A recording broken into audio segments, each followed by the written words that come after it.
and like just like 90 different and characters. every character has a nickname too. Yeah. So that doesn't help either. And their own reputation, Yeah. and they're from different crime families, and it's just like, oh my god, what have we gotten into here? And all their accents are the same. It's crazy. We texted each other yesterday, and we're like, dude, what do you think? Like, should we do this week's episode or not? Can we Should pull we this just off? should we just quit the podcast? Like, we're pretty much failures right now. Right. Yeah, but we stuck to it. We found a documentary on YouTube that kind of tied, like, after we'd read the book, Yeah. we were a little overwhelmed, and then we went and watched this documentary on YouTube that I think it was done by, like, Discovery Channel or something. It was, yeah. Or National Geographic. National Geographic. Yeah, they tied together, like, all the characters that we'd seen in the book. Yeah. Or heard in the book. It kind of put faces to their names. Right. Makes it a little easier to process. Yeah, so hopefully we'll be able to make sense of this, and Right. there won't be just constant editing through this. If not, there'll be a lot of funny accents. So Right. it's a win-win, kind of. Yeah, we'll just joke our way through it with a lot of accents and stuff. So, Last On Standing: The Secret Life of Mob Boss Ralph Natale. That's the book we read, and it's his story behind his years in the Philadelphia mob and his way to the top, his ride to the top. So keep that in mind. Take it or leave it as far as some of these exaggerations. But it's really, this episode's not going to be fully about No, Ralph it's- Natale, he's because not the center of we became so enamored with so many characters in this. Like, we could have done an episode on like 5 different people in this easily. Yeah, for sure. He was probably one of my least favorite characters in this whole. I know. In the Especially when you Philadelphia. see the documentary, you're like, hey, he's not that important. Right. Ralph was born March 6, 1935. He shares a birthday with Shaquille O'Neal and Tom Arnold. Oh, cool. 2 great men. That's right. 2 great comedians. You've seen Shazam, right? Yeah. He was the oldest of 2 sons. His brother Michael Jr. was younger by 5 years. You're going to hear a lot of Michaels in this. A very popular Sicilian-Italian name, I guess. Yeah, it's a stupid name, though. Michael Corleone. But his brother Michael was so much different than him, though. Oh, yeah. He even said that even when they were Artistic little. Yeah, he just had nothing to do, which is nothing to I think do they with, like, the insinuated mob that he was gay lifestyle. or something. Like, he was very artistic and, like, just the You way think that's the way the mob says it? Like, they don't admit it because they're Catholic? My brother, he's different, you know? How you say he's a little autistic. I said artistic, not autistic. Just Right. Yeah. Not a joke. His father, Michael Natale, worked in an illegal gambling racket for the Philadelphia crime family at the time. He was younger. I guess this was the early days, like probably the 40s, right? Yeah, Philadelphia. nickname Spike. Back in the Murder Inc. Murder is murder. There was back then it was called Murder Inc. Right. Was the early days of the Sicilian mob's influence in Philadelphia. This was a cutthroat time for the mob right here, man. Organized crime groups in the 1930s and 40s. They acted as the enforcement arm of the Italian-American mafia and the Jewish mob. So they kind of, it was like Jewish mafioso and Italians, and they formed together to make Murder Inc. And it was crazy. That just sounds badass. Yeah.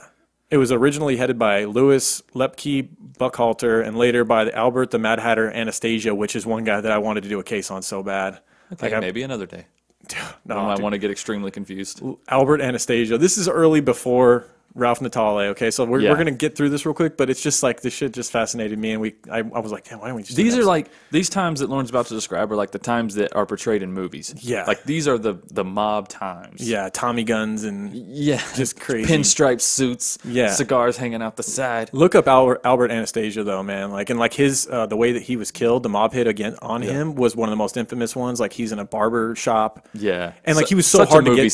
He was so hard to get to, but like I guess they just found out he went to this barber shop this one morning, and they've walked in and just lit him up while he was in the barber chair, and like the barber chair became infamous and like got sold off and stuff. It's like Bonnie and Clyde's car, riddled with holes. Right. Yeah. Stuffing hanging out. His other nickname was the Lord High Executioner. Dude was just. They said he was the most ruthless, feared Cosa Nostra, which Cosa Nostra was the mob back in the day, the Italian.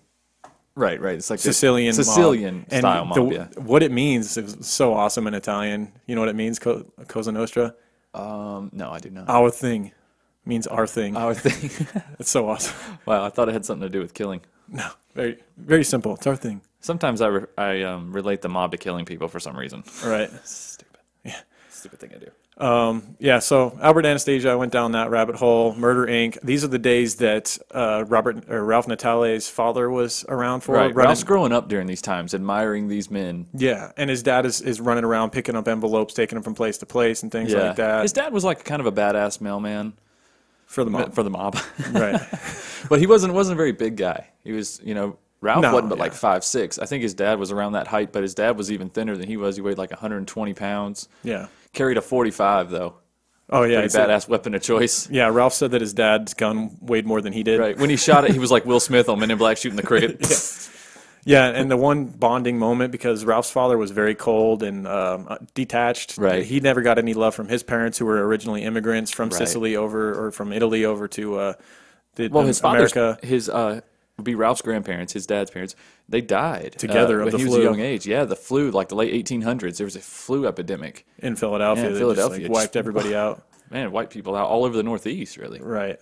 Yeah, and so like that was was Ralph's parents, and then his parents to Ralph were very cold, and like he said that he never got given any love. He never you're going to be okay love, or nothing. that boy. He said the only bonding moment was when his father took him down to the beach or whatever and like had him shoot his .45. Right. And taught him how to do that. And he told also some word of advice. He's like, I know, Ralph, I know you. I can tell that you're going to do a lot of time someday.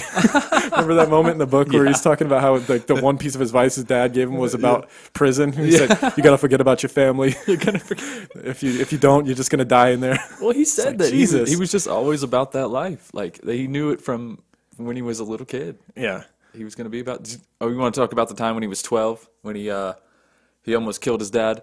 Oh yeah, supposedly he learned something about himself in that he wouldn't never take shit from anybody, no matter who it was. I guess he came home late.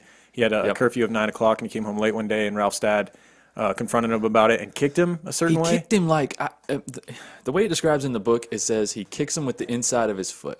Okay, so like imagine somebody's walking to you and you turn sideways, let them walk by, and then kick them with the side of your foot like you would a dog. Mm-hmm. Like get out of here, like that. And I kind of get because Ralph like made a huge deal out of this in the book. Like it was just he said I would rather epiphany moment for him. I would have rather had him punch me in the face than do what he did. It was such a belittling, insulting thing. I guess it had to have been though. It's like because it feels like your son's not even worthy of hitting with your hand. Right. Like you can't hit him with your hand. Like you're a piece of trash almost. Yeah. So you just kick him with your foot like you don't want to touch him. And so he confronted his dad back and said, "Don't you ever fucking touch me again." Yeah. Blah blah blah. And he said he learned something about himself that day, that he was not to be fucked with, and he would never, no matter who it was, he would never let anyone. And his dad probably slapped the shit out of him. He left that part out. Right. Ralph also, before we move on, he played on. I thought this was kind of interesting. He played on a youth baseball team that was coached by Philly cops when he was a kid. Kind of funny to find out that he later became a mob boss. But and it's also funny that he like really talks himself up. But he was a catcher. Yeah. And everybody knows that in the young baseball, the catcher is not an important player. Like, right. They're the only ones that will wear all that gear to play, Right. It's too hot out there, man. Especially the sweltering summers of Philadelphia. Yeah. Forget it. So Ralph, he's enamored at a young age by the mob, and his dad was, kind of played a small part in it, and like he's not into school. He's getting kicked out of high school and stuff like that. Well, his dad's having him like run errands already. Yeah, his dad's having him run envelopes to people like through bad neighborhoods by himself. He's like 11, 12 years old. Very much Goodfellas in the beginning when he's talking about how this is for him. Like he didn't want to go to school. He wanted to be in the mafia. And at 18 years old, he meets a girl named Lucy. His buddy made him go to. She was 18. He was only like 15. Right. He was 16. Yeah, he was about to be 16. Yeah. And he lied and told her he was 18. He met her at a party that his friend convinced him to go to. He didn't want to go to it. He ended up meeting her. Right. They immediately fell in love. They had kids when Ralph was 16. He had his first kid. Yeah. They got married, and they stayed together throughout this entire thing. Yeah, that's crazy. Crazy. He was one thing that's pretty evident in his life is this dude didn't hesitate. Yeah. He made a choice and he stuck with it. And in the book, the whole time, the audiobook we listened to, the guy narrates for him.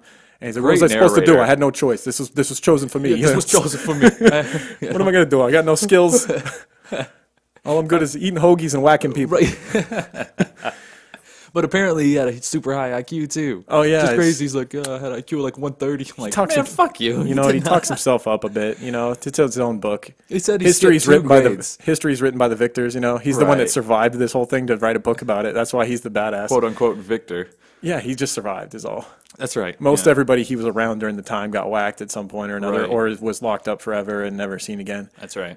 Yeah. So he would end up having 3 daughters and 2 sons with her. He became an apprentice of a hitman named Felix Skinny Razor Tutulio. This little dude's badass. Ditulio. Yeah, and he Skinny Razor. Let's call him Skinny Razor. Skinny Razor immediately became his mentor. Yeah. And Skinny Razor was kind of like friends with the right people. You know what I mean? The big men. Right. The big men at the time. He was friends with a guy named Angelo Bruno, who was the boss in Philly at this time. The gentle. He was his right-hand man. Angelo Bruno was a big major part in this story that we're telling. He was known as the Gentle Don. He got his job the right way. Or the docile Don. The docile Don, the Gentle Don. At the time, he'd become the boss through the most natural way you could. Yep. Instead of killing people. No. He was one of the only guys that didn't. That's why he was known I know.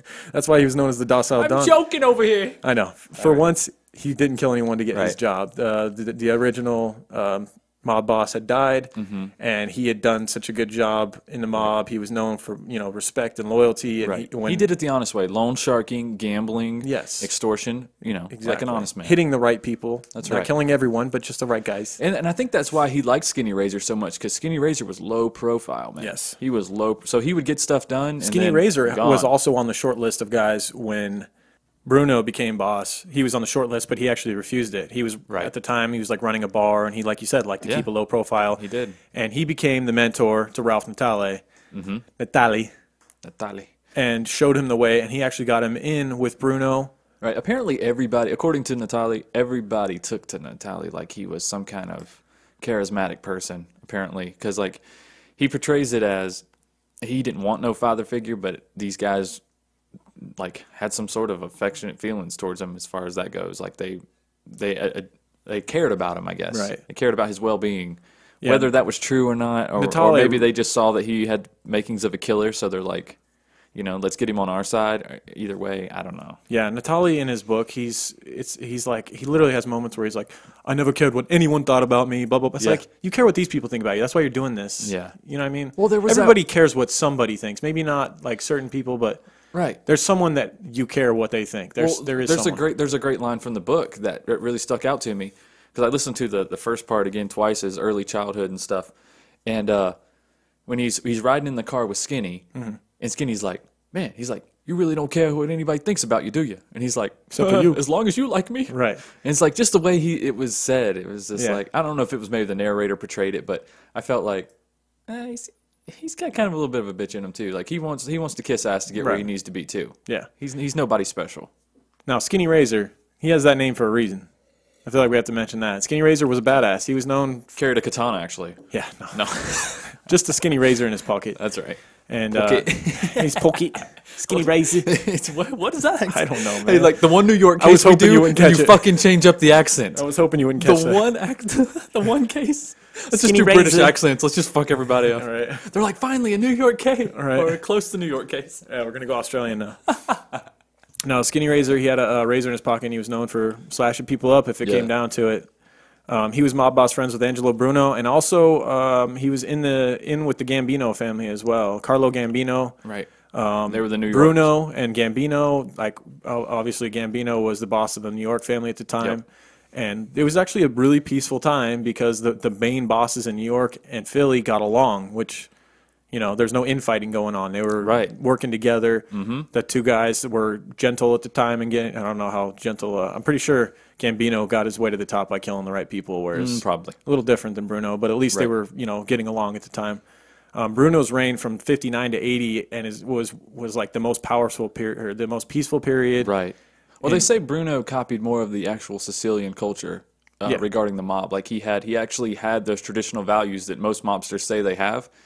It was actually evident in Bruno's actions in his life. Right. Well, at the time when he became the boss, Bruno, it was him, Skinny Razor, and then there was one other guy who were the top guys for the potential job. Bruno ends up getting it. The other guy on the outs, obviously Skinny Razor and Bruno were friends, so Skinny was really happy for Bruno. Skinny didn't want it anyways. Right, and he didn't want it, and he was happy for Bruno, and he pledged his allegiance to Bruno. The other guy, I'm sure we have it in here somewhere, the other guy tried to put a hit on Bruno. Right. And Bruno, when he found out, word got around. Bruno had a great reputation, so when somebody found out this guy was going to hit him, he went to Bruno and told him. And Bruno, rather than whacking him, still didn't kill him. He had him exported to Sicily and never to return. Right. So that was really the biggest reason why he got the name Docile Don, or the Gentle Don. That's actually pretty smart. It is pretty smart. It's not like he's coming back. And well, if you said the president, he's definitely dead. You said a president of violence, like right as your reign starts. It's like it's not a good way. I don't know. You're kicking off your new leadership by just killing someone right away. I don't know. It just says something. I feel like that's how most of them got there. They killed somebody and then they took the spot. But does it ever pan out well? Like how many guys had a good 20-year reign of like peaceful leadership? Right. Where everybody's winning, everybody's getting money, you know. Yeah, not many. When the other ones get there by murder, it just seems like the murder continues. Oh yeah, they don't last long. Right. Because there's always revenge to be taken. Yeah, he was using traditional ways of settling things instead of violence. He was also doing the traditional rackets, you know, bookmaking, labor racketeering, loan sharking. And at this time, Natale became the driver for Bruno and was called upon for other small tasks. Bruno really took a liking to him. He had heard from Skinny Razor how much of a good young soldier this kid was, Natale. And it's about the time they introduce him, right? Yeah. He introduces him to Bruno. He'd already introduced him to Bruno, and Bruno liked him so much he became the driver for him. Yeah. Natale was known for handling shit. Like if somebody wanted something done that was higher than him, he would just do it, no questions asked. He wouldn't bitch about it. You know what? I think because the first time that Natale drove for Bruno was like when Bruno wanted to go to New York to meet with some of the families. And he picked him. You know what? I think he just picked him because he'd rather leave Skinny in Philly to run shit. Maybe. I think that's why. But apparently Natale made the most of it and actually got in close with the boss. So. And Bruno being a wise guy, being a wise guy over here. He thought it would be a good idea to get Ralph Natale because they're working their way into the labor unions. Right. They wanted a guy to head the union local 170 in Chicago. Yeah. And get their piece of that pie, get all those union dues and settle labor disputes and stuff like that. A lot of money to be made. And so Bruno decided that Ralph Natale, the young kid he'd be perfect to go negotiate these deals. Yeah, so they sent him to Chicago, and that's where he'd spend many years moving forward. Right. Being that part of the business for the mob, he would run the union stuff. And he started working with Jimmy Hoffa, actually, and settling a lot of stuff for Jimmy Hoffa, who was the head guy for the labor unions, like nationwide. I forget what the organization was called. Whoa! But we have to do a show on him. People have told us to do Jimmy Hoffa. Yeah, and his disappearance because not long after this, he would end up coming up missing because he would be in the middle of mob and labor disputes and stuff like that. Oh, interesting. He's probably in the desert somewhere. Yeah, I think what happened was he got involved with 2 different mobs. And he got locked up, and then when he got out, he wanted to be the head guy again, and they'd already decided on somebody else who was backed by the New York mob. And he went to the the Philly mob to like help him get back in, and like there's nothing we can do. Right. And he ran for it, and nothing we can do for you except for make you a deal. he got whacked. But he's never been found, so it's crazy. Took the eternal nap. Right. Natale was appointed special international union organizer. He was able to negotiate contracts anywhere and everywhere. Ooh. What a green light. And they were also, at this time, they were starting to get a foothold on Atlantic City because Atlantic City they knew would eventually be a gold mine for them. They were hoping to make it the Vegas of the East. Yeah. At this time, there wasn't casinos and stuff there yet, but they knew there was going to be, and they wanted a foothold on it before it happened. That's right. And so he's playing his part in that as well. May 26, 1976, Atlantic City's first casino opened. This was 10 years after Natale's Chicago trip. So he put in some work. Yeah. They put in some time. Well, they were putting all this stuff in. They knew that it wasn't going to happen tomorrow. But this is how quick they were moving on these new opportunities. Like these guys, they were in the know. I mean, I don't know why I'm surprised, but it's crazy. Yeah. In 1970, we get to the first murder for Natale that we know of. There was this guy named George Feeney who was one of the wise guys, and this guy had a big mouth, and he was going around talking about the boss and this and that, and Natale already didn't like him, and he went there to kind of like basically take this guy out, but Feeney had a guy who kind of liked him, who was also in the family, and was trying to talk him off a ledge, and they were at a restaurant right upstairs. Yep. And Natale's downstairs. Natale's downstairs. The guy that's Feeney's friend is trying to like, dude, you need to calm down. Stop talking about the boss. And he's, fuck that. Yeah, and that guy. I get the chance, I'm going to take him out. And all this shit. Talking all this mad shit. As soon as Natale walks in, he's saying all that. And Natale overhears it. And the guy's got a gun that's trying to talk Feeney off a ledge. And he's like, dude, you got to stop. You got to stop. And Natale walks up, grabs the gun, and goes, fuck this. Shoots the dude 3 times in the face. Yeah, that was his thing. 3 times right in the skull, man. Well, it was Bruno that he had been talking about. Feeney had been talking about taking out Bruno, and we know Natale being close with Bruno was just not no cool. shit. I can just picture Natale down there washing his hands, hearing it in the vents. This motherfucker. Just dabbing his face really, really calmly. Wiping his hands off, throwing the towel away. Yeah, exactly. This motherfucker got blood on my suit. Now, McGreal was the guy. There was a guy named Joseph McGreal. He was the one that was in the room with Feeney. Yes, at the restaurant. Couldn't think of his name. That's the one that was trying to talk Feeney off a ledge when Natalie shot him. 3 years later, McGreal would be He'd be killed getting whacked himself by Natalie. Natalie, again, 3 On shots. Christmas Day, Natalie would celebrate Christmas with his family. They would open up gifts and all that stuff Christmas night. Yep. He had planned to meet McGreal at a diner. They met at a diner, and they were going to go do some work. They were going to shake down somebody at a restaurant, right? Right. They get there at the restaurant. They pull in. Natalie's sitting behind McGreal in a car. And when they pull up, the lights are all off in this restaurant. He's, what's going on? I thought we were going to shake. No. This is what's up, my friend. What's the big idea? This is what's up, my friend. Natalie, 2 shots to the back of the head. Supposedly that's what he said. This is what's up, my friend. That sounds so right, though, doesn't it? Straight out of The Godfather or something. This is what's up, my friend. How could you be in the mob and let anyone sit behind you at all? I don't care who it is. I don't care if it's your mom. My mom's never sitting behind me again. Not if I'm in the mob, man. I'm assuming I'm getting whacked if there's somebody behind me.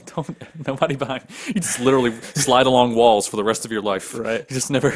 I put a fucking mannequin in the back seat behind me so no one could sit there. Like, I just taken already. Right. Seat's taken. Like you do to ride in the HOV lane. No. All right. Now, at this time, things start to fall apart. Carlo Gambino died in 1976, October of 1976. And this would leave Paul Castellano in charge of the New York boss, and he named Elio de la Croce as his underboss. This caused a split in the Gambino family. The effects would eventually lead to the end of Angelo Bruno, as Bruno did not want to work with the hot-headed Castellano. Things started to fall off as soon as the heads of the families, first... Gambino dies, right, and then and Gambino, even though he creates a power vacuum here, where guys they see an opportunity to rise to the top. Well, because this is the change. This is where the mob changes. This is where the new age mob comes in. The watered down is what some of the mobsters, old school mobsters, would say. Mm-hmm. Because even though Gambino was a ruthless person, he still respected Bruno. Right. Like, they had an understanding. It was like, you don't cross me, I won't cross you. And then now Gambino's gone. And also, Bruno wasn't big on drugs. He wasn't really into the whole idea of his guys selling drugs in Philadelphia. He wanted to take the money, but he didn't want to run the risk. Right, so he was allowing Gambino to have his guys sell drugs, I guess, in Philly, and then he was taking some of the money. Right. But he wasn't, like, spreading the money around from this drug money. Mm-hmm. And so when his guys found out, that created another rift in the whole situation. It was a ticking time bomb at this point. I feel like that was just as much about his image as it was greed. Yeah. I feel like he just didn't want to be associated with drugs for some reason. Right. Like, he would do all this other shit, like loan sharking, extortion. It's very Godfather, where Don Corleone is having a sit down, and they're saying we need to get into the drug business, and he's very reluctant to get into it. That's very much Angelo Bruno in a sense, and that's creating a rift between his guys, and it's a ticking time bomb before the docile Don is going to finally meet his end. That's right.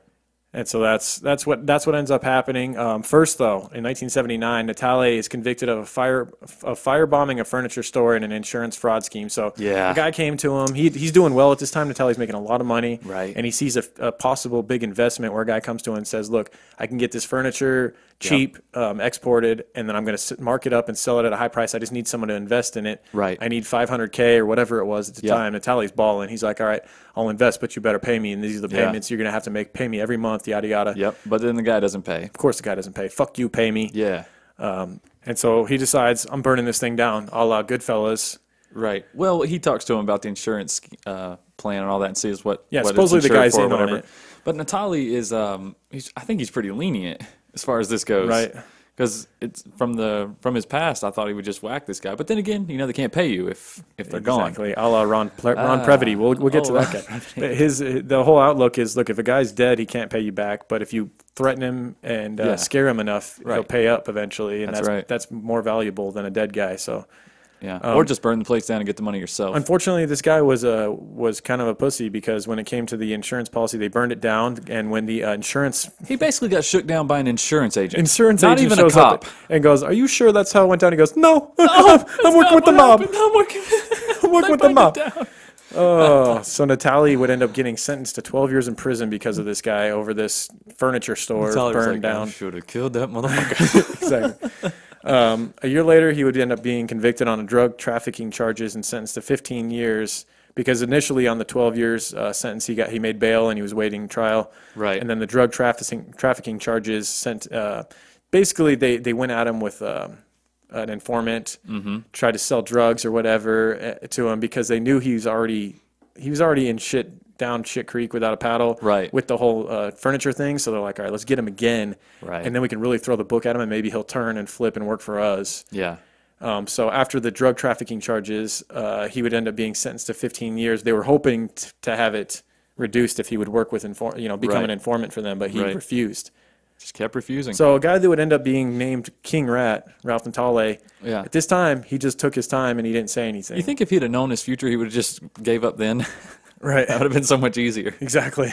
No, because I think he still believed in the ways of the mob at the time. He still believed in all the principles, and they were still mainly intact during this time. This is 1980. That's the sad part about Ralph Natale's story, is 1979. because he still had that old school belief, man. He still believed in the original mobsters and the family traditions and the loyalty. He had to learn the hard way that things had changed. They had all changed while he was in prison. Yes, which made it so difficult for him, and so the whole time it's like all these standards don't mean shit out there anymore. Right, and you're sitting in prison.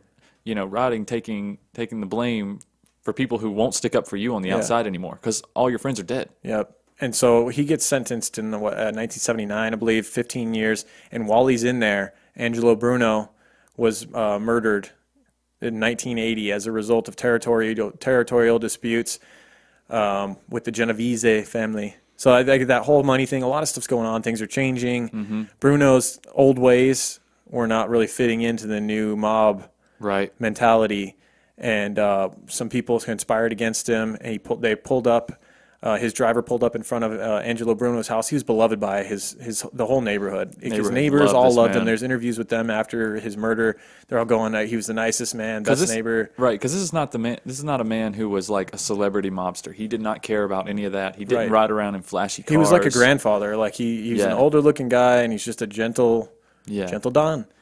And so his driver pulls up outside of his house late one night, and he's in the passenger seat smoking a cigarette, and a man comes up with a shotgun, puts it to right behind his right ear, and pulls the trigger. Fires. And what's crazy is the cops left his body sitting in that car for the whole crowd to see the entire night long. It's disturbing. It is haunting. This might be our photo for this episode. Is Angelo Bruno, the picture of him sitting in that car with his mouth open.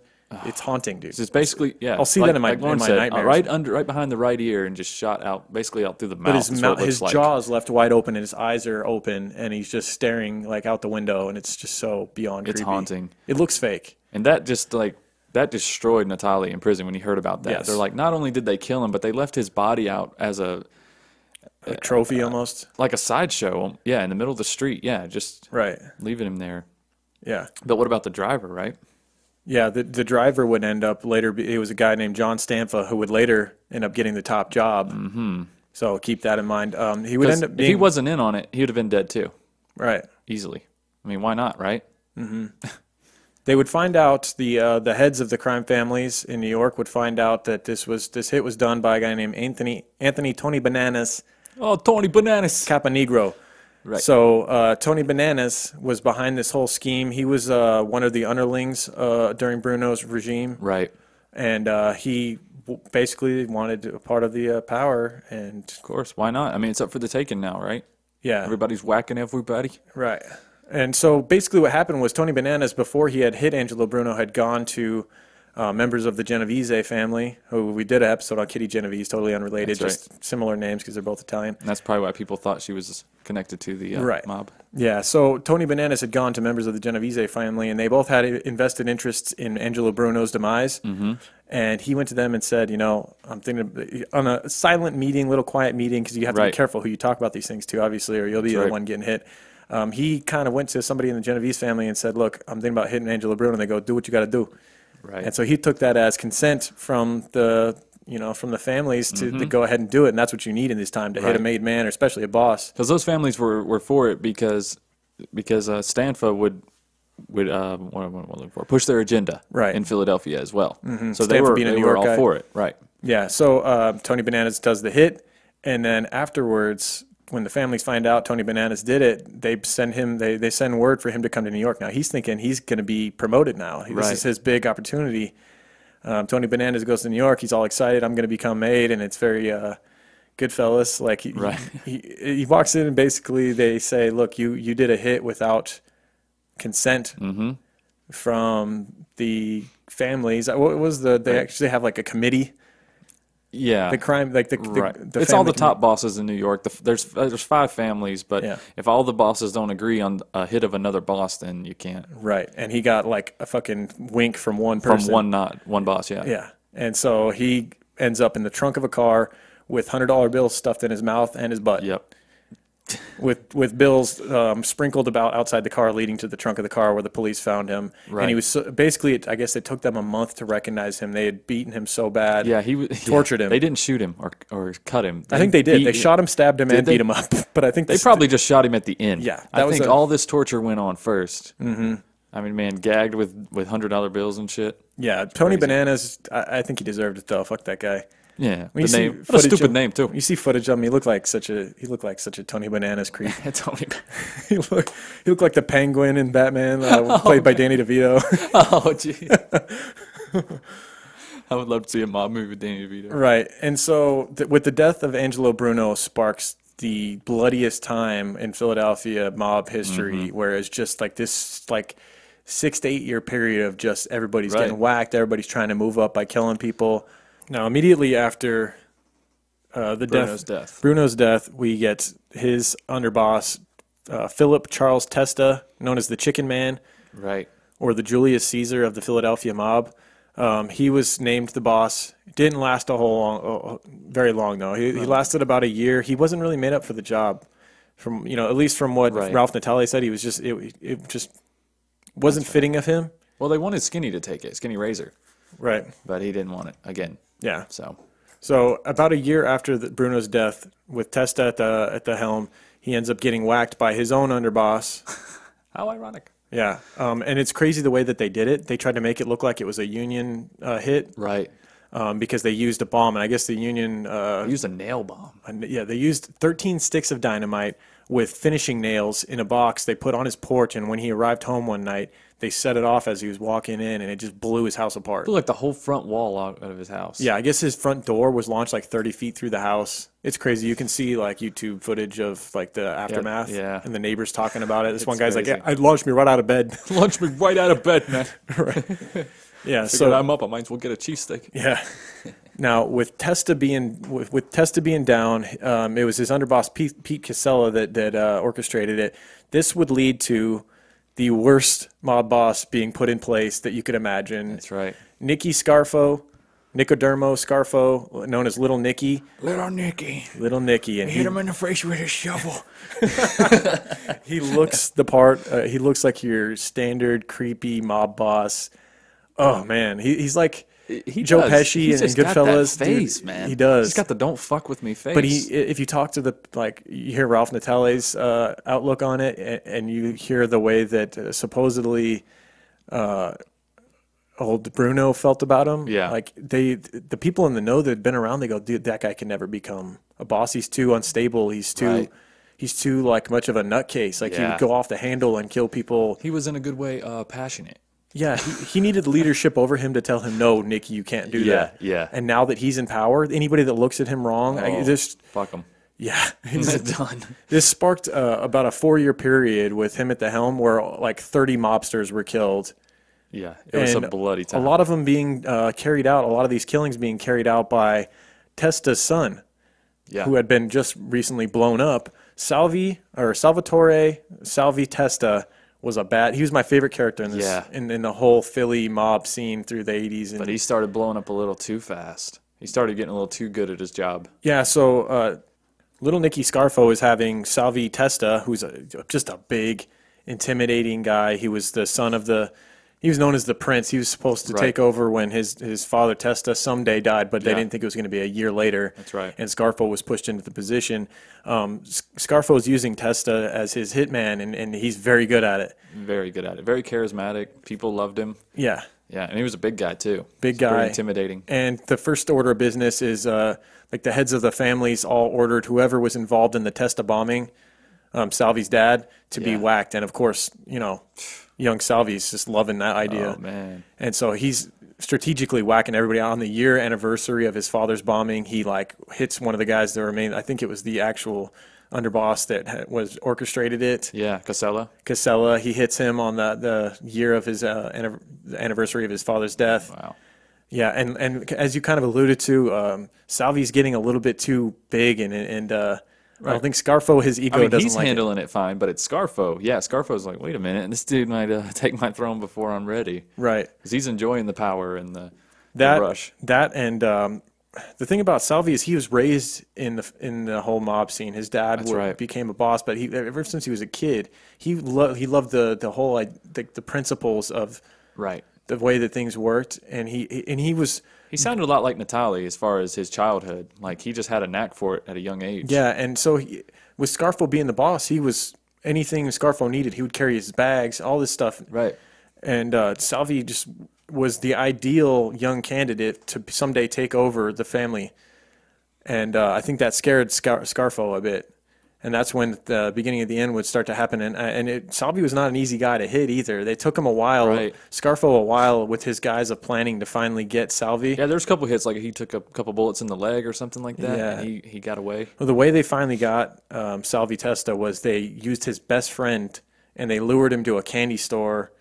And I guess Salvi would always shake down even his friends. Like when he would hug you or whatever, he would check for guns and all this. He was they actually Testa was so young, they actually just pulled up beside him in a van and was like, "We got some candy. Yeah, you want to come to the store?"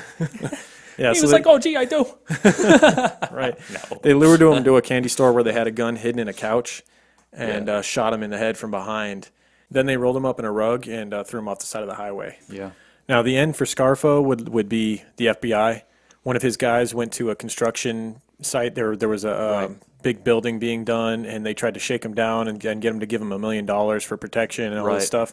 And the guy running the job was not shaken by it. He went directly to the FBI. Yep. And when Scarfo's guy came back to like supposedly consult about the $1 million offer and this and that, it was an informant there. It's like they replaced the contractor with an FBI agent. It's almost like he wouldn't be like, "Hey, what's the guy I was talking to yesterday?" Well, I think the guy at the construction yard said, "Well, we'll have you meet with our consultant about this," and the consultant was an FBI informant. Perfect. And so they basically shook that guy down, and that guy rolled on Scarfo and testified against Scarfo, and ended up getting Scarfo locked up for life for racketeering.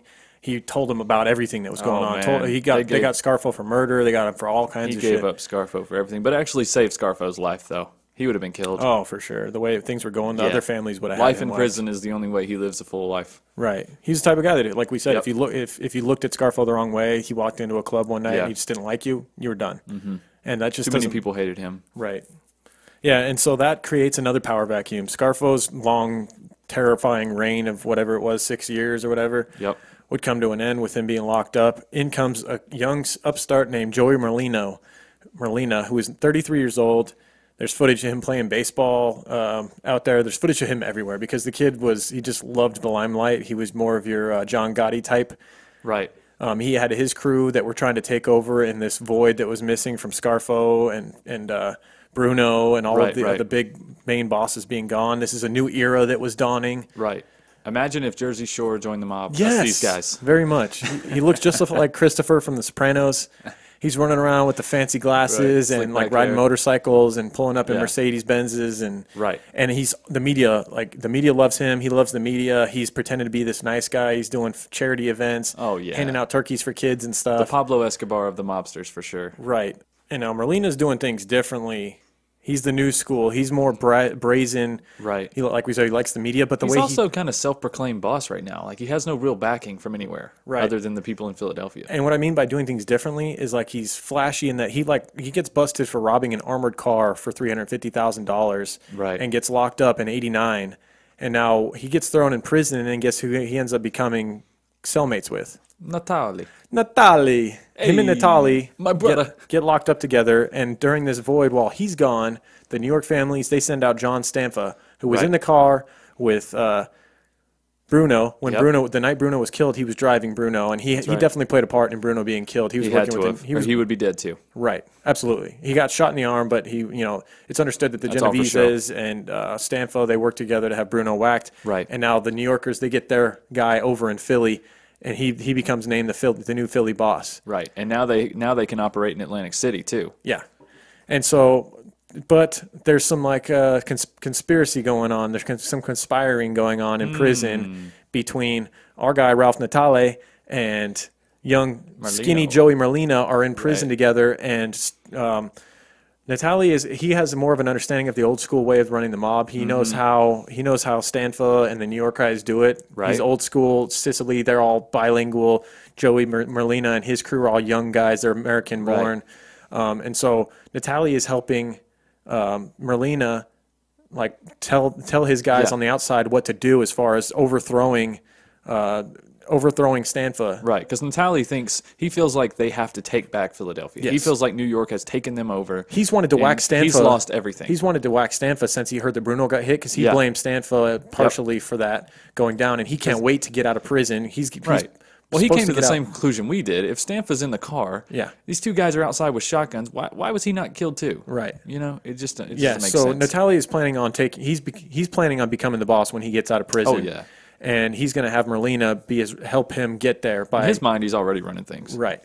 And so Natale is conspiring with Merlina, and when Merlina gets out, it's a war going on. Yeah, this was in '92. Merlina was released. He's released in '92, and then immediately there's a mob war that's going on between Merlino's crew and Stanfa's crew.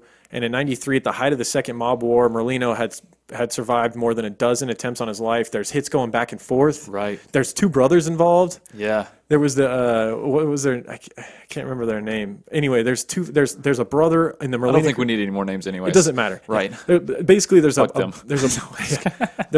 in the Stanfa crew and a brother in the Merlina crew. Right.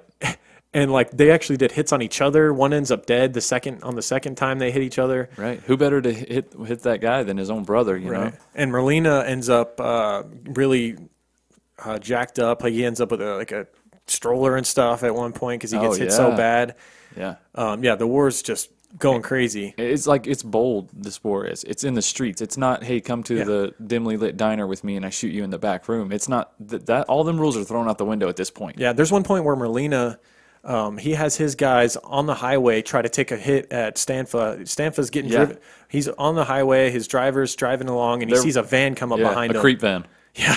It comes barreling up the freaking road. A van comes creeping up behind Stanfa and his guys and tries to, basically cut him off the road. And this was a hit that I guess Natalia had told him to do. Right. Right? He's like, if they would have done it right, it would have worked out, where if they would have had somebody get in front of the car and hit the brakes, and then somebody get behind the car. So this just goes to show you how Natale is changing. He's trying to stay with the times here. Right. He's trying to get up with it. But one thing that Natale's mad about is that this new school of gangsters, they don't know how to finish someone off. Right. There's all these hits going on, but no one's dying. No one's dying. They keep hitting. They shoot guys in the face and they live somehow. Right. It's like they don't know how to double tap. Well, that's Natale. Now that Natale was a triple tapper. Right. Remember, we talked about that. Everybody he shot, he was 3 times in the skull every time. Yeah. And so these new school guys, they're doing hits on each other. They're just getting jacked up is all that's happening. They keep living. They're just all injured. Yeah, and so Merlina's crews, they screw up this potential hit on Stanfa on the highway. And this is where the police are like, dude, we have to infiltrate. This is getting out of control. Now they're doing brazen hits right on the freeway and putting people at risk. Innocent people at risk now, which is not the mob style. Right. Not their style. Stanfa's son gets shot in the jaw during this attempt on the freeway. This potential hits. John Stanfa, the actual boss at the time, is unharmed somehow. Mm-hmm. His son was hit though, right in the face. Yeah, that's what I just said. Yeah. Oh, let's just say it again. His son was hit in the face, but he lived. Right. He opened it up. He actually looks like the Joker now. Now the war would finally come to an end. It would start to come to an end with Merlina's arrest. He would end up violating his parole in 1993 and get sent back to prison. Shortly thereafter, a year later, Ron Previty makes his first appearance in this. And he's been around. Gosh. He's a guy who is a former Philly cop, and somehow made his way, weaseled his way into the mob. Why the hell would the mob let him in? It's the new school mob. They're more careless. They don't think about the principles and like but that's one was thing. Involved still. Yeah, but that's one thing that Ron Previty said. He's like they're stupid for letting me in. Like one of the rules of the mob was to never let a former cop in. Yeah, and that was one of the things he said in an interview too. He was like, you know, Natalie was supposedly a smart guy. He's like, but he was stupid to trust me. Right. Like this dude was just a money weasel. Right. Like, anytime. Loved a hoagie, man. If they the FBI started throwing hoagies at him, and he was all game. Dude, get another hoagie.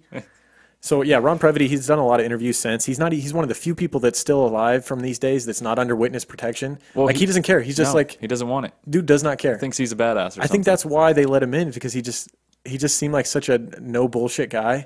Like he's a big dude, and I think if like they questioned him about whether he was wearing a wire, he'd be like, "What the fuck? I'm not wearing a wire. What do you think I am?" Like me and Lauren joked, he's like the Joey Diaz of the mob. Like you can't like embarrass this guy. He's always got to come back. He's probably got a bunch of crazy ass stories. Yeah. So near the end for Stanfa, he's got this guy Ron Previty around who's become an FBI informant. You know, obviously he doesn't know. Right. Ron Previty's he's cashing checks from the FBI. He's taking all this money from the mafia. He's like, dude, I was making like $8,000, $9,000 a month from the FBI plus expenses to wear a wire for these guys. Right. And he would end up getting Stanfa locked up for 5 consecutive life sentences. And after his parole in '94, Natalie took over. So Natalie gets out and he takes over the Philadelphia crime family finally. Finally, yeah. And with Merlina finally getting out as well, the two of them start to run things. And supposedly Merlina was Natalie's underboss, but really the people in the know, like Ron Previty even said, he's like, you know, Merlina was really the one running things. He was the bigger face. Right. You know, he was the guy running. Well, he was out in front of the community. He was the face of the mob at that time, and he liked that part. Yeah. And Natalie was more old school. He didn't want to be. So even if Natalie was running things, it would appear that Merlino, I think, was running things. Yeah. Now, Ron Previty seems like single-handedly just took down the modern-day Philly crime family. Pretty much. At least the Philly family. Yeah, because he had a cheesesteak in the other hand, so. Right. And how many more cheesesteak jokes are we going to have? As many as I fucking want. Okay. So Ron Previty, the FBI starts to push him into the era with Merlina and Natalie. Yeah. And Natalie gets suckered into some shit. Basically, I don't know how they did it, but they got Natalie to think that Ron Previty was this guy who could make big drug deals. Yeah. And Natalie goes to Previty about a big cocaine deal. They meet on this fucking yacht. Yeah. And they basically, Natalie, under FBI wiretap or whatever, agrees to make this big transaction with Ron Previty. Yep. And he gets arrested for this big... Shows up at the boat, boom. He's arrested. Now, Natalie, during his first stint, he had done, what, like 14, 15 years early on. Right. During the pivotal years from like 80... Could have been reduced a lot. From 80 to 94, or 79 to 94, he'd been locked up. And he had never gotten help from his crime family. They're supposed to keep the envelopes running. He had set up the whole thing in Atlantic City that was making the Philadelphia family so much money, and he wasn't seeing any of it. His wife was forced to like clean people's houses and stuff to make ends meet while he was in prison, and he never ratted on his friends. Nope. And one thing, when he was locked up with Merlina, when they were planning on taking over when he got out, he had made it clear to Merlina that if Merlina ever got locked up, that Natalie would take care of Merlina's family, and Merlina was supposed to take care of him. And now that Natalie gets locked up again, no envelopes are making their way to Natalie's family. And this is why he becomes, and this is how he becomes King Rat. Yep. This is when Natalie finally says, you know what? I've given my life to this family and all this stuff, and now this new school, these punks, these young punks, they don't know what the hell they're doing. All of the greatness of what used to be is gone. Yep. And I'm turning, and I'm the old days are gone. Yeah, and so he finally, after all the time the FBI guys tried to get him to roll, he finally does it, and he gives up everybody. Now that I think about it, it does kind of fit his personality, because Natalie was the type of person that was fueled by revenge. Yeah. And if you did something to him, he was going to figure out a way to get back. And what other way can he get back in prison? That's the only way he can get back at him. That's it. Yeah, and he would become the first American mafia boss to turn state evidence. He would end up confessing to killing 8 people, attempted murder of 5 more, extortion, gambling, and drug trafficking. He told police that he had paid $30,000 in bribes to Mayor Milton Millen, who actually got locked up for it. He locked up the mayor. Damn. And in 2001, Natalie testified in a trial against Merlino for murder, but was unable to secure a conviction. But Merlino would end up being convicted on lesser charges and sentenced to 14 years, and he would end up getting released in 2011. Wonder what he's up to now. Yeah, I know. As of 2015, it was believed that Merlino still ran the Philadelphia Mafia, even though he denies the claim. So that's what he's up to. Well, there you go.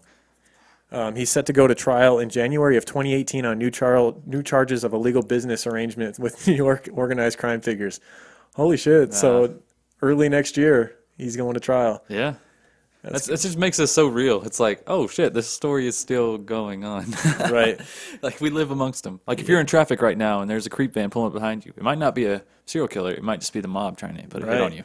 Ralph Natale still speaking out. I think it was like last year. He spoke out against terrorism. Did you watch the video? I did. Oh my god, what a joke! Give me the names. I'll go get them right now. Like really, bro, Ralph? You're fucking 80. Really, chill the fuck out. Really though. You're gonna ride up there. I think we should hang him. Scooter. Meet. Hey, come on out here. Right. I got a 38 for your skull. Right. As part of his deal with the government, Natale was sentenced to only 13 years in prison. In 2005, he was released into witness protection in 2011. So still under witness protection. He's still under witness protection 80-something years forever. old. Crazy. And apparently his book was good. I enjoyed the book. It's hard to follow. Gosh, it's a head spinner though. It is, man. Especially when you're like, fuck, we got to somehow portray this in a podcast. I've never rewound more in a book than I did this one. Yeah. Yeah, there was a lot going on. And I hope you guys were able to digest this podcast. Yeah. I know it's a lot of information. We tried to condense it and get the important parts, get the important people. Well, it's going to be one of those things where if you kind of know a little bit about it, then you're going to probably love it. The documentary will really clear things up. It's amazing. Yeah, it's on by YouTube. National Geographic. Check that out. It's about 44 minutes or so, but that thing, it's good. It's very good. It's worth the watch. Yeah. A lot of good history in there. But it was fun one to study. So, hard one to record, but fun one to study. Yeah, yeah. But what about the fun fact real quick about the Muhammad Ali fights? Oh, dude. With Sonny Liston. Sonny Liston supposedly was working for the mob during the time. Yeah. And he supposedly... This is like the mid-1960s. Supposedly took a dive in Muhammad Ali fight 1 and 2. Yeah. Took a dive. And there's the Phantom Punch. Yeah, the Phantom Punch. You can look that up on YouTube. If you look up the second fight, Muhammad Ali never hits him. Supposedly the Philly mob made millions on that one. Yeah. Well, the mob, like all the mob bosses, because the word got around to all the different families to bet on Muhammad Ali. They only paid Sonny Liston like $600,000 a fight to fail, which I know that sounds like a shit ton of money, but at the stage that he's in, I mean, Floyd Mayweather pisses that. You know what I'm saying? Well, this was the 70s, though. I know, but still, though. Yeah. Still, though, he put his legacy on the line, but Sonny Liston had a crutch. He was a heroin addict. That's heroin addict and ended up overdosing. Yeah, he had a major vice with that. Yeah. Yeah, that was crazy to hear. It kind of made me like, is Muhammad Ali as great as they say?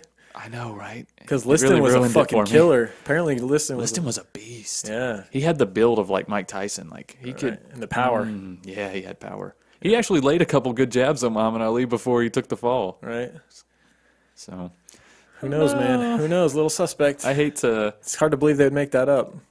It really is. And when you see the video of the Phantom Punch... A punch landed. Don't get me wrong. A punch landed. There was no, like... It wasn't like it was a complete whiff, but it was not a good shot that you would think would just end the fight in the first round like that. Liston didn't even look disoriented on the mat, though. He was just kind of like... Is this what you want? Just bad Is this what you want? Give me my heroin. Wait, is this good? Because I guess in the second fight, he was telling them, I'm not taking a dive. I want my revenge. Yeah. And they were saying, well, you do that, you're dead. You don't take a dive in the ring, you're going to take a dive in real life. You're going to be swimming with the fishes, my friend. The dive off the pier. Yeah, so get real. Get real. No way. Sonny was like, no way, get real. Right. Oh, yeah, so good times. I hope you guys enjoyed it. I hope you were able to follow this fucking shitstorm of mafia and hoagies. That's right. And all the cheesesteak jokes. Yeah. Hopefully you're able to stomach all of that. Yeah. No pun intended. We're very stereotypical people, if you haven't figured that out by now. Yeah. Fuck it. People like the accents, man. We actually got to do the accents, and then Lorne went Australian on me for a second or something. I didn't know what that all right, let's all right, let's move on. Let's not talk about my mistakes, man. People are gonna point them out. Let's do some shout outs. All right, let's do it. Okay, first off in shout outs, big shout out to Ashley from Sweetheart Pies. That's right, at Sweetheart Pies Bakery. You can find her on Facebook, Instagram, sweetheartpiesbakery.com. So she hit us up and she asked what kind of pie. She sent us a link to her website where she sells pies and I was like, all the pies, please. Makes everything from scratch and said what kind of pies do you each want. And we each picked our own pie. And I was thinking like she's going to send us like a little personal pie, full-on size pie. Full pie. What kind of pie did you get? Just had a piece before this episode of turtle pie. It's freaking amazing. Fucking amazing. Not freaking, fucking amazing. Fucking. And I had peach, which was extra fucking amazing. It was. You can tell that love went into this pie. She's only paying us in pies, but it's fine. Right, it's perfectly fine. I will give an advertisement all day for a pie. Every episode will advertise. I'm a pie guy over cake any day. Fuck cake. It's even aesthetically pleasing. You just look at it and you're like, God.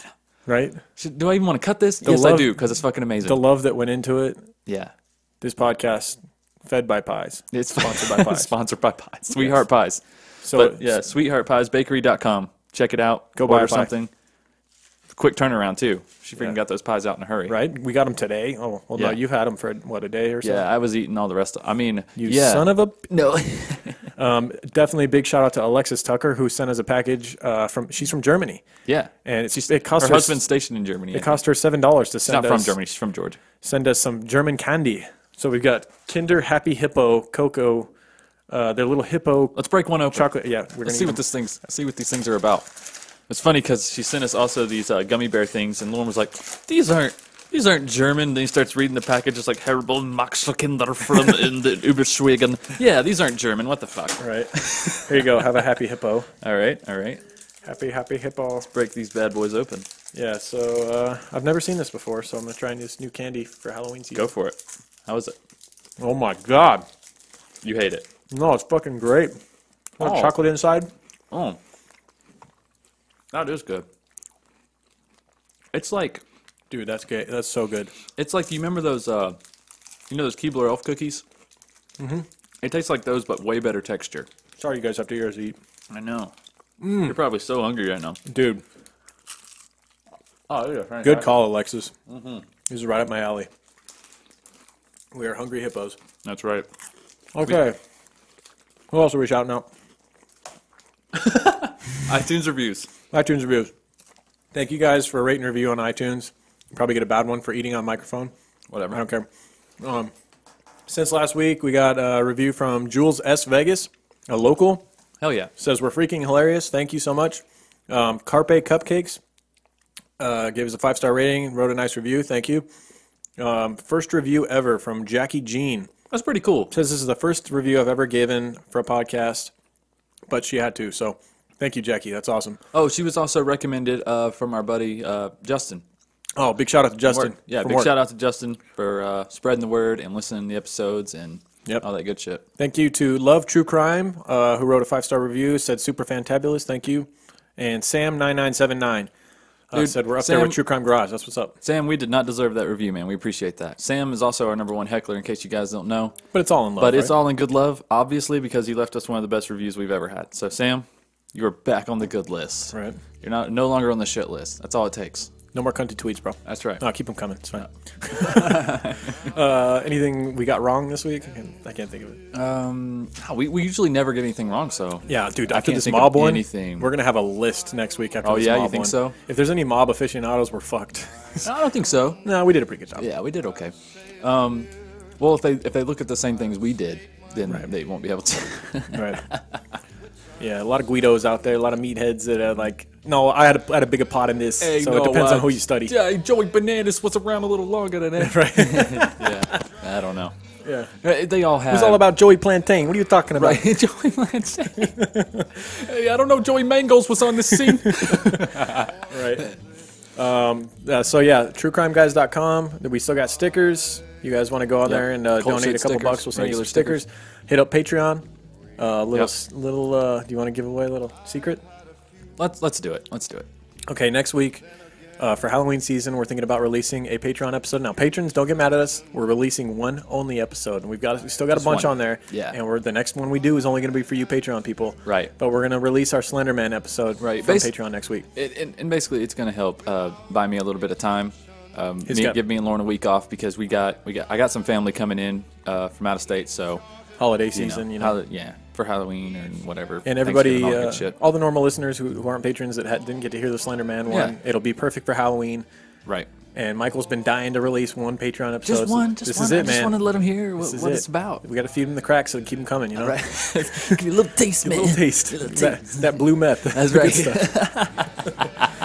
Good reference, man. Right. That's why we're friends. So, yeah, truecrimeguys.com. Rate and review on iTunes would be awesome. Yep. We got merch on redbubble.com. If you find our store on Redbubble, you can buy shirts and cups and mugs. Redbubble is kind of awkward to navigate. I've noticed that, like, if you go on True Crime Guys and then you click men's, then it just brings you up all these random artist stuff in men's. So when you go on True Crime Guys, pick portfolio. Yeah. Because you guys, I know a lot of people, they message me and they're like, "Oh, I don't see this phone case, or I don't see this, or whatever." If you go on portfolio and then click the design, then you'll see everything that we offer with that design on it. It's much easier that way. I don't know why it's set up so difficult to navigate. Someday if we get big enough to where we can, like, actually dedicate more time to this and not have to work. I mean, it's a fucking pipe dream probably, but if we did get to, like, a True Crime Garage, like half of what they are, to where we could actually, like, just do this, we could set up our own website, set up our own store, and have our merch on hand. Yeah, have the merch at our house. Yeah, like, but right now, like, we have kids, we have full-time jobs, we don't have the time, so we just have set up a store that on somebody's website, which is fine. But Redbubble is quick about getting things out, and the stuff is top quality for real. It really, it's legit. Right. Anything else on social media? We're at True Crime Guys on Instagram, Twitter, Facebook. Definitely all the love to all the new likes on Facebook and stuff. Facebook's doing well. Yeah, it's cool. Sure. Like the closed private group. We have a closed private group. If you if you want to talk about true crime and you don't want your friends to know about it, or your family members or whatever. Yeah, big shout out to Michelle K for setting that up. Yeah, or True Crime Guys closed group, and ask to join, and someone will approve you if you are worthy. Yep. So what else? Oh, I'm on Twitter now. I'm on Twitter. I'm joining the conversation. Yeah. I'm at and I'm Michael. Like I say that every show. Yeah. And I'm Michael. So I saw you guys remember. I saw your nice response to somebody on Podbean, by the way. My bad. Someone shit on us on Podbean. They left a shitty comment, and Michael like shot right back at them. I'm sorry. It's just we don't have to take that shit. No. Michael doesn't take shit from nobody. That's why he made his own Twitter, so if someone tweets at us something nasty. I got tired of Lorne being too nice to you guys. He's the docile Don. I'm not putting up with that shit. I'm coming in as Skinny Racer. I'm going to slash you down. Yeah. So, that's about it. And we will hit you up with sorry to people who are patrons who've already heard the Slenderman one. That's going to be next week. And then the following week, we will have a new one. And it's going to be a good one. We've already got an idea of what it's going to be. It's going to be timely. About it. It's going to be timely. It's relevant to what's going on. Yep. And nothing bad, but no. Sporting related. Yeah. Related. Yeah, so, thanks for tuning in. See you guys next week. Keep creeping. Keep creeping. It's a good story. It's funny. You're a funny guy. What do you mean? You mean the way I talk? What? It's just, you're just funny. It's the way you tell the story and everything. Funny how? I mean, what's funny about it? Tommy, no, you got it all wrong. Oh, Anthony.